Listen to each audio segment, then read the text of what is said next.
Well, who says that you can't mix politics and Pilsners? You were recording on your end. I am. Yep. So where do we start? Well, what are you drinking? What do you got today?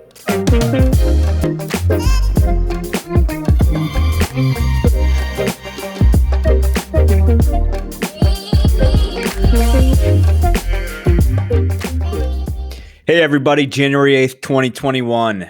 Today, we're going to discuss what happened on Capitol Hill on January 6th. So, Vinny, before we get started, I got to know, what are you sipping on tonight? Well, I started with a steep pour of Tito's vodka straight. That's the only thing that's going to get me through the next couple days. Yeah, a stiff drink is definitely needed in times like this, especially when so many of us conservatives, so many of us Republicans are being silenced by big tech and by our own government. I got myself another couple fingers of Four Roses. I'm just going to sip on it while we try to get through this podcast without losing our absolute minds. So President Trump calls all of his supporters to come to DC, the seat of the federal government, to basically let our elected leaders know we're not happy with the outcome of the election. We're not happy with the fact that there were so many irregularities. There was documented fraud that wasn't seriously looked at by law enforcement or seriously considered by our politicians. So hundreds of thousands, little over 100,000 people show up. They listen to Trump speak. And he breaks the news to him. Hey, listen, Mike Pence isn't going to do this. He doesn't agree with me. He's not going to reject the electors. So after his speech, rightfully so, you got 100,000 angry patriots, upset patriots. They march on over to Capitol Hill, and they're going to express their frustration to our House members and to our Senate members. What happens there is just it's a mix of things, right? So there's two sides to this coin. So you have 74 million people who feel like they're disenfranchised. You have 74 million people who feel like their voice wasn't heard, that they're being silenced. In this country, there's one thing that's used as like a pressure release valve for the frustration that's going on politically. And that pressure release valve is an election. And the valve wasn't released. And this is what you get. You get hundreds of thousands of people who are upset, who march to the steps of the Capitol. And that's it. They occupy it. But then what happens? Well, we saw what happened. The protests started to become more like riots, like we've seen all summer long. Many of these people wearing Trump gear and MAGA gear, and they ended up storming the Capitol grounds and entering the building and remaining there unlawfully. And unfortunately, you saw a total breakdown in security from Capitol Police and all the other law enforcement agencies that were there, supposed to be responsible for protecting the integrity of the building. They were simply not prepared for what took place there and for the amount of people that were going to show up. To be fair, as we'll get into in a little bit, I don't believe that all of those bad actors were Trump supporters and true conservatives. We've shown through many of the numerous protests already and thus far at all the Trump rallies and some of the counter protests to Black Lives Matter and Antifa that the Trumpers and the MAGA supporters don't traditionally carry themselves in that fashion that we saw, that you're seeing highlighted all over the evening news now. It's already been documented. There's already enough evidence, overwhelming evidence, to show that a lot of those folks that were wearing the Trump gear and the MAGA gear were actual Antifa supporters or Black Lives Matter supporters that were out there with the sole intent on making the rest of the group look bad and look responsible for causing all of this chaos. Not going to take anything away from what happened, though. I mean, I'm sure that there were some pissed off conservatives there that were definitely in the wrong for what they did. And they need to be held accountable just as much as the next guy does. You're right. So the breakdown in security, DC is, like I said earlier, DC is the seat of the federal government, right? So this is a place where First Amendment demonstrations are conducted all the time. First Amendment demonstrations is nothing new. But I live down in the DC area. Every weekend, there's always something going on, whether it's the abuse of the Uyghur Muslims in China to Planned Parenthood to whatever. If someone's got a gripe, they're taking it to DC. They're marching down Constitution or Pennsylvania. They're standing out in front of the Capitol building. So MPD, Capitol Police, all these other agencies, they're used to First Amendment activity. So how is there such a breakdown in security there? We saw videos surface on the internet where, Capitol Police were opening up barriers, right? And then on the flip coin, there were other portions of the barrier where people were trying to kick them down. But there's mixed messages going on right now, right? So the pundits in almost every single news agency want you to believe that these Trump supporters stormed the Capitol building, right? They busted their way through the barricades and they overran the steps. And then eventually that they got inside. Sure, maybe that might be right. Maybe there were some people who busted through barricades, but there are plenty of videos where Cap police are opening up the barricades. And I saw one video where a guy's waving them in. I mean, what's this guy waving them? If they're not supposed to be there, why is he waving them in? Not only that, but once they're in, once they've occupied the steps, which I don't think there's any problem with occupying the steps of the Capitol building, right? No, me either. Yeah. Nothing wrong with it. What I do have a problem with is that there was destruction of property to get inside the building. Correct. Now you're destroying public property. Now you're committing a crime. I'm the type of activist who believes in, the MLK doctrine, right? Civil disobedience. Even if you were to get inside the building, right? Maybe you weren't the ones who busted out the windows to get inside. But maybe if the doors are open and you do get inside, why don't you sit in the rotunda? Absolutely. Why don't you sit down and refuse to leave? Occupy peacefully. And yeah, sure, you're going to get arrested. At least you did it peacefully. And at least, you invoke the MLK doctrine. It's these people who destroy property and who commit the crimes that are giving, the Trump supporters a bad name. And like you said, facial recognition has already shown that some of these people who went inside are affiliated with Antifa and far left groups. There's no secret that agitators join large crowds like this to blend in, to commit crimes, to blend back in so they don't get caught. Yeah, we see this all the time. And when we talk about this issue, there's just so many, we could spend hours on this, on what happened 2 days ago. On one side of the coin, we talk about the police, the lack of preparation, the lack of planning, there's some people that are out there saying that maybe they were in on it, that they were, as you saw and mentioned in the video, there was Capitol Police seen moving barricades and allowing these people to come up even further. On the other hand, you have a situation where, once there is this total breakdown in security, once it goes a step further than that and they start to actually, occupy parts of the building, they enter Nancy Pelosi's office, they enter the floor and start removing property. Now you have a situation where, you see in these videos that were taken where these senators and members of the Capitol are literally hiding under desks, locking themselves in offices, barricading themselves, and unfortunately there was a tragic loss of life. Capitol police officer shot into a crowd of people, killing female Air Force veteran. It was just a complete abortion of security all around from start to finish. And let's just make one thing clear. When Trump told people to come to Washington to protest, he was not calling for this sort of thing to happen, right? He was not inciting any sort of violence, no different than what happened, what the liberals will have you believe happened down in South Carolina and Charlottesville. Trump is not somebody who is there to incite violence. Trump's whole thing has always been to challenge the swamp, to drain the swamp, to weed out, both the Republicans and Democrats, the bad actors and the people that have continually for years brought this country down. And what we saw 2 days ago was not, as a Trump supporter, was not an embodiment of Trump. It was another venue for people to be lawless. And in my opinion, the people that truly did some of the destruction and some of the bad actors were not Trump supporters and MAGA supporters.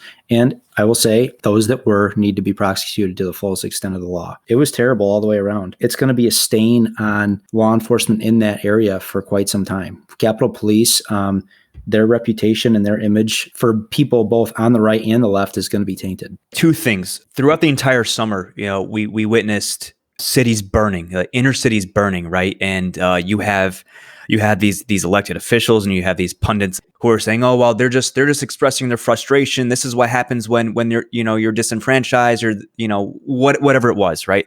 So they're just saying that this is their constitutional right. That douchebag Chris Cuomo says, please show me where it says protesters are supposed to be polite and peaceful, because I can show you that outraged citizens are what made this country what she is and led to major milestones. But then the frustrated conservatives, the frustrated Republicans who have been voiceless for the last several years, they protest Capitol Hill and all of a sudden they're terrorists.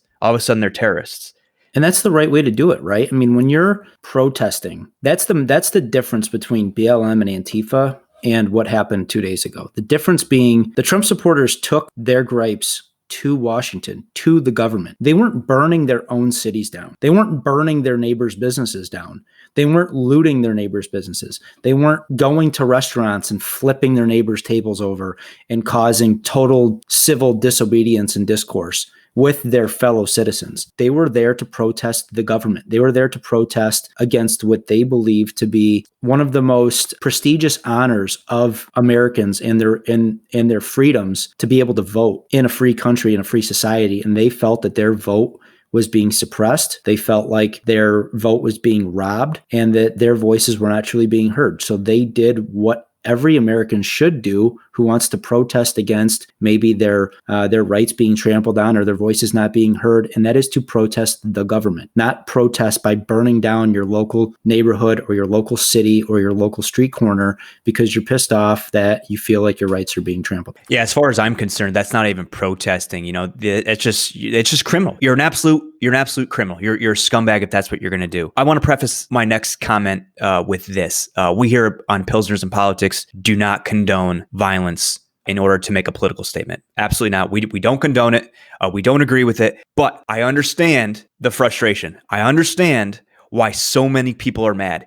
The Democrats want to talk about disenfranchised voters, referring to African American and brown communities and Hispanic communities. They want to talk about how voter ID is Jim Crow. You want to see disenfranchised voters? You saw it January 6th. 74 million people, 74 million voters were disenfranchised. Not one serious law enforcement inquiry into irregularities or voter fraud was conducted by the FBI. But yet the FBI is willing to send 13 special agents to go and investigate an alleged noose that turns out to be a garage door pull down. You have some pissed off people. In this country, national elections are the release valve for all the pressure within American society. And guess what? That valve malfunctioned. And conservatives, Republicans, independents, some Democrats that voted for Trump, their voice wasn't heard. They were silenced. They were told to sit down and shut up. We don't want to hear it. We don't want to hear anything about voter fraud. It's fake. It's fake. It went from it's fake, it doesn't exist, to it didn't occur on a level where it would change the outcome of the election. And you have state legislators, over 100 state legislators wrote to Vice President Mike Pence and said, hey, listen, we need more time. Don't certify this election. We need to look into this. But what does he do? He certifies the election. And yeah, you have pissed off people. Over 100,000 people went to the protest, the Stop the Steal rally this week on Wednesday. And out of that 100,000, I think I read maybe 50 to 100 actually entered the Capitol building. It was probably even fewer than that. So those people who entered the Capitol, they don't represent the party. Overwhelmingly, 100 out of 100,000, they don't represent the party. So to turn on the news, whether it be Fox News, CNN, MSNBC, and just to watch these pundits say, "Oh, this Trump caused this. This is a direct representation of the last 4 years and how inflammatory our president has been. This is what happens. This is what you do. This is what happens when you give your supporters false hope. They stormed the building." Well, no, 50 to 100 people did it. Not the other 900,900 people. If I have to watch people like Savannah Guthrie get on the airways and talk about how we need peaceful protests and we need to arrest all of the folks that were involved in these heinous acts and act as though, while not wrong, act as though that the last 100+ days of the continuous rioting in the streets in all of our cities, our major democratically run cities, was not an issue and not worth talking about. Like that just goes to show the double standard in the media, right? Exactly to your point.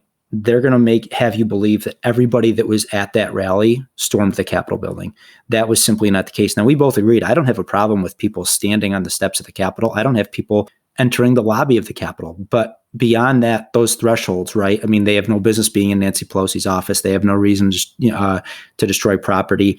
They shouldn't be out on the Senate floor. They shouldn't be removing things from the Senate floor. All of those things aside, they are there because they are pissed off, as you said, and they are exercising their right as Americans to protest the government no differently than what happened in 1776. If that stuff didn't happen, we would be British right. But because we weren't going to go along with what our government wanted to do, people's voices felt like they weren't being heard. They showed up to voice that concern. And it's a valid concern. In my opinion, we are still the greatest country in the world, but we are trending in ways that are going down the routes of, like, let's say Venezuela, China, with regard to the constant suppression of news, media, and people, most importantly, people's votes, right? I mean, for 4 years, we had to listen to the left talk about the fake dossier and the Robert Mueller investigation and how Trump was basically stole the election in 2016 with the help and aid of Russia. And every major news corporation picked it up. They talked about it. It was almost every day. It was on the nightly news.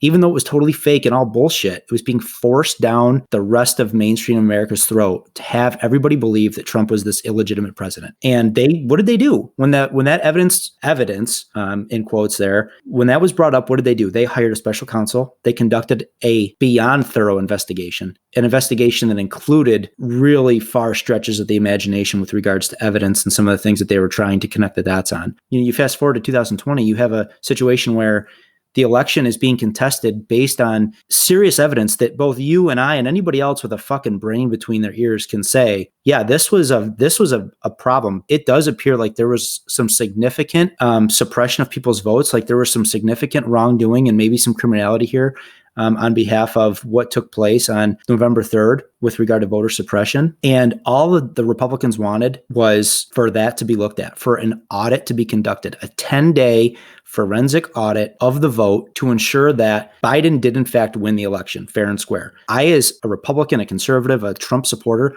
if that happened, if we could see that an audit was done and everything was on the up and up and he won fair and square, I have no problem welcoming Joe Biden as the president of the United States if that's truly what the American people voted for. But that is not the case. And we did not afford Trump and the MAGA supporters the same freedoms, if you will, to look into an allegation of voter fraud and of stealing the election, right? I mean, that's what's got everyone so pissed off, is this double standard that applies not only within the media, but within politics, where it seems like the Democrats, they play by their rules, and then there's the rules for everybody else.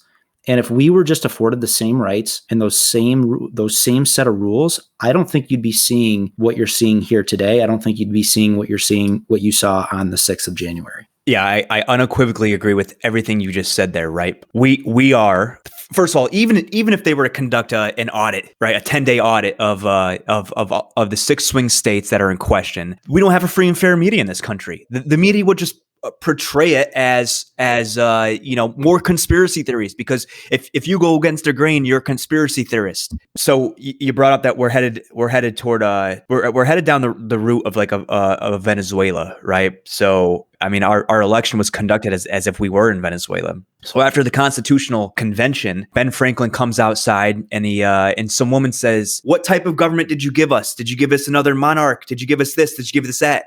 And Ben Franklin says, "We gave you a republic if you can keep it. We gave you a republic if you can keep it." I don't think we can keep it. I put up on our Instagram page, Pilsners and Politics, do you think that the American experiment is dead? And unfortunately, I guess, out of everybody who was polled, 64% said no, that they don't think it's dead. Do I? I think it's getting there. I think we got at least one foot in the casket, because we essentially now have a unicameral government, one party rule. And you know what happened in New York State when one party rule took control, right? They started passing all this far left liberal legislation, and conservatives and Republicans within the state aren't represented. Sure, they may be represented within their own districts, but outside of that, they have zero representation. In New York State, downstate, the city dictates the policy. And what's good for New York City is not good for Broome County, for Monroe County, for Jefferson County. The government now is going to be under total party rule, and we've given them absolute power. The only thing saving us right now is the Supreme Court and the judiciary side of things. But we don't really even know what we're going to get with that, right? Because we have actors now within our court system. There's a lot of allegations out there, unconfirmed allegations, I would say. I don't want to go too far down the rabbit hole about Chief Justice John Roberts and maybe why he's made some of the decisions he's made as of late. He's not a true conservative on the bench. I don't believe he's a true constitutionalist. You have to really wonder and worry about the way some of those votes are going to go, especially if that mob rule out there, like the cancel culture type stuff, and some of these people worrying about the angry mobs, if you will, that will show up at their door if they don't vote a certain way on certain things. We're in some trouble. Going back to Georgia, I think Georgia was less about Trump, and I think it was more about the integrity of the elections within that state. That state is still a mess. They have not fixed any of the issues that the most of Americans were contesting on January 6th. And so here you have a runoff situation where you have another vote, and, both, in my opinion, both candidates, right? Very weak Republican candidates, which is why I don't think that they actually had a chance to win. It was close. Both races were close, but Kelly Loeffler and David Perdue are, in my opinion, two turncoat rhino Republicans that probably should have no business being in politics anyway. That being said, we've now lost the majority in the Senate. We absolutely needed them to win those seats. And there was a banana republic election that was conducted in Georgia on November 3rd, and nothing changed from November 3rd to January 5th. So how are we going to expect a different outcome? The whole point of the frustration of the American people, the whole frustration of the conservative Republican parties, was that states didn't follow their own laws. So take all the fraud out of it, right? So take the irregularity and the fraud out of it. You don't have to prove fraud to prove that the elections were conducted in accordance with the Constitution, right? State legislatures, we've talked about this here on Pilsners and Politics before. State legislatures are the body that determine the time, place, and manner in which elections are to be conducted. Not secretaries of states, not governors, not activist judges, state legislatures. And that didn't happen in Pennsylvania, Arizona, Nevada, Wisconsin, Michigan, and Georgia. Didn't happen in any of those states. So take all the fraud out of it. You still have 6 to 7 states that didn't conduct their elections in accordance with state law. So when ACB was appointed to the bench, I was like, wow, this is great. We finally have an overwhelming conservative majority. The Supreme Court, and listen, this opinion isn't just mine alone. Millions and millions of other Republicans and conservatives feel this way. We finally have a majority. All wrongs are going to be righted within the system. We trust the system as conservatives. Well, they refuse to hear the cases, and that's why we're all so pissed off, because they refused to hear the cases. They didn't right the wrong that they were supposed to. We depended on them. We depended on the fact that they were going to hear these cases, but they refused to hear them. And now we're headed down a really, really bad road. We're headed down a really nasty road. And you know what? I don't like being the bearer of bad news. I like to stay positive. We here on Pilsners and Politics like to stay positive, but the unicameral legislature and our federal government is probably going to get ready to pass some nasty shit. We are in for a world of hurt if they're going to do what they've been saying they're going to do. If the Democrats and the liberals are going to, if the far left gets their way, that they're actually going to stack the court. Unlike their terminology of stacking the court. Appointing ACB wasn't stacking the court. Having a majority of conservative justices on the bench isn't stacking the court. Stacking the court is adding more justices so they can be activist judges to legislate from the bench, to move the far left agenda. If they stack the court, if they pass the Green New Deal, if they overnight make all these illegal aliens citizens, if DC becomes a state, if Puerto Rico becomes a state, Republicans are done. We're done. Goes back to absolute power corrupts absolutely. Yeah. Right. Here's my question to everybody out there, even those that voted for, those that voted for Biden, those that voted in some of these runoff elections. What happens when the people you've put in office take it too far? What happens when Republicans have had enough and they've, maybe they didn't come out to vote this last time around, but they want to make something, they want to change something. People always say, if you don't like the current situation, go vote them out, right? Vote somebody new in there that's going to change things. How are we ever going to change something if the vehicle and the mode by which we go about the change is broken or is now become fraudulent in the sense of our voting mechanism? We cannot change something that is now fraudulent, that has been tampered with.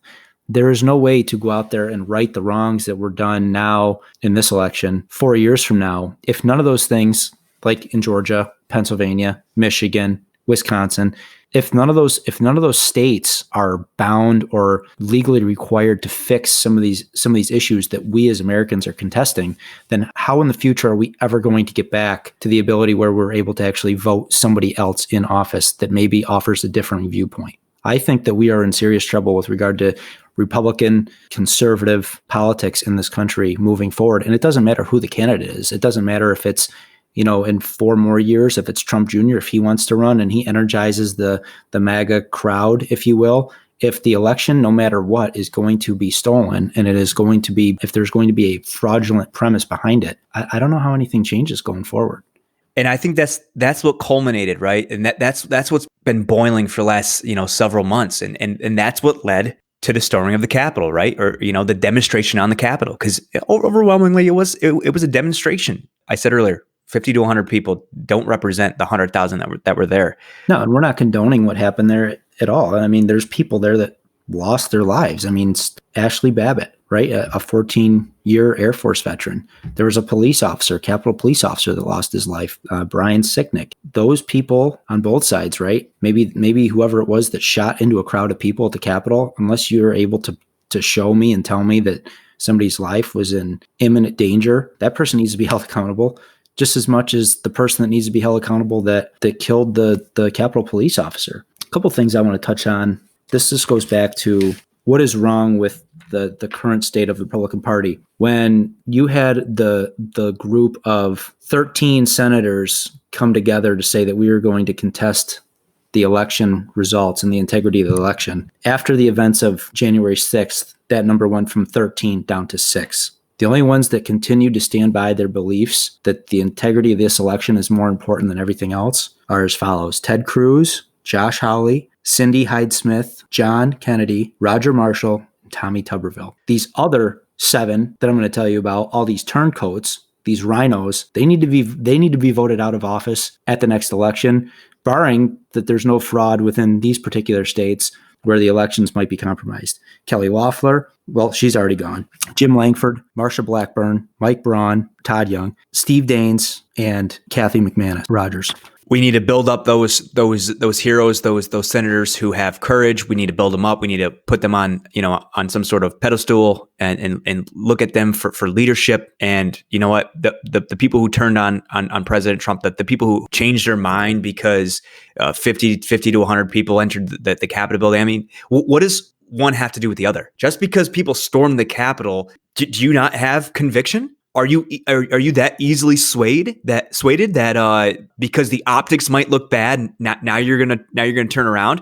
What's wrong with these people is they're so afraid of losing an election. That's like the worst thing that can happen to them. Losing an election is the worst thing that can happen to them. That they're willing to turn their backs on the American people. They're willing to turn their backs on the people that voted for them in the first place. But guess what? If there's one thing we learned out of 2020, if there's one thing we learned over the course of the last 4 years, is that we're going to have a really long memory. We're going to remember who you are, and we're going to primary you. And you know what? We here on Pilsners and Politics, we're keeping a list of who turned their back on the president, who turned their back on the American people. And we'll give you the attention that you deserve. And we're going to make sure that you don't win another re-election. Well, it's clear, right? Those 7 that I just mentioned, to include Mike Pence in all of this, it's clear that they only care about maybe their future career in politics. Because if they didn't, then they would stand up for what's right with regard to the integrity of these elections. Those other 6 that I named, those 6, you could argue, are honestly in it for the right reasons, for the American people, to ensure that we have integrity in our election system. These other 7, I mean, it just goes back to show that maybe they're more concerned about their future lifelong career in politics than they are about doing what's right. And that's the problem. That's the problem with the current system. That's why you see on social media, there are hundreds of thousands, maybe even millions of people who they're ready to break away from the Republican Party and just start their own party. If it happens, I'll probably jump on board too, because the Republican Party, the old guard, it's spineless. You have almost every important elected leader in the same building, right? On January 6th, you have the vice president, you have the speaker, you have the majority leaders, you have almost essentially everybody from Congress. How is there such a breakdown in security? What if it was an actual coordinated attack by foreign actors on the Capitol? I mean, you just showed the world that the building that's supposed to be the most secure, one of the most secure, right, other than the White House, can be easily overrun by 50 to 100 people. How did that happen? It looked like a scene out of that movie White House Down. Remember that? Yeah. It's like Channing Tatum, and it's all this really wild, fictitious stuff that happens where they infiltrate the White House and some of the other buildings in DC, and it's all the stuff that you would say that stuff would never happen. It did, and it looked far. It did not look as hard or as difficult as it did even in that movie. It was easier. Right. There were Capitol police officers. And again, you can see it in the video, who are opening up the door for these people. They open gates, they open up doors, they just let them in. Come on in, guys. But yet they're the terrorists. They're the terrorists. because they force their way in. Nonsense. I'm not buying it. We don't condone the violence. We don't condone violence to achieve political achievement. But we understand. We understand why you're frustrated. We're frustrated too. We're with you. Yeah, and I honestly don't know where you go from here. Let me talk about this quote here from Mitt Romney, where he talks about those that want to contest the election. He says, "For any who remain insistent on an audit in order to satisfy the many people who believe that the election was stolen, I'd offer this perspective. No congressional audit is ever going to convince these voters, particularly when the president will continue to say the election was stolen. The best way we can show respect for the voters who are upset is by telling them the truth." Right? So we basically have a guy that says here that the audit itself is never going to silence the supporters. They're always going to say that it was stolen. That's the furthest thing from the truth. Most conservatives, any that you know, that I know, any Trump supporters would tell you that if there was transparency in a truly fair election, and you could show that the things that we saw, the evidence, the tangible evidence, the video evidence that we saw, that the sworn statements, the sworn affidavits that we saw, that we have on hand, if there's a way that you can debunk all that by showing through a forensic audit that the vote was in fact legit and not stolen, or that there was maybe fraud on a really small scale, but not a large enough scale to change the outcome of the election, we would accept that. I know I would. I know you would. That's not being done. It goes back to my earlier point about how the Robert Mueller investigation, it took 4 years. And at the end of it, Trump still came out on top. There was no proof, no collusion. It was an up and up fair election all the way through. Russia had nothing to do with it. And now here we actually have tangible evidence, and they're willing to look the other way. Yeah. And again, the whole Russian hoax, Ukraine hoax, all of that is what culminated into what happened on January 6th, because conservatives, Republicans are told, sit down, shut up. We don't want to hear it. We're tired of your conspiracies. We're getting censored on social media. I mean, my message to Romney is this: sure, take all the fraud out of it, but tell me this: what would you do, Mitt Romney, considering the fact that these states conducted their elections in violation of their own constitutions? So let's take fraud out of it. So tell us now. Now, what should we think, Romney? What should we think? Yeah, I don't think he'd have anything for you. No, I don't think he would either. It's unfortunate. We're in a really weird place in America. We're in a really weird place as a party. We just need to start propping up. You know, the fight starts today, right? Now is the time to start fighting back. Now is the time to ensure that we take back, the government, and that we go back to our Lacanian founding, and protect individual liberties and freedom. And that's, I guess, for the course of the next 4 years, we just got to make sure that our rights aren't stripped away, and that the left doesn't pass their radical legislation that's going to absolutely destroy this country. All right, Vinny, we got to get going. As always, if you have any questions or concerns, please email us at pilsnersandpolitics@gmail.com. Again, that's pilsnersandpolitics@gmail.com. All right, Ben, take care, bud.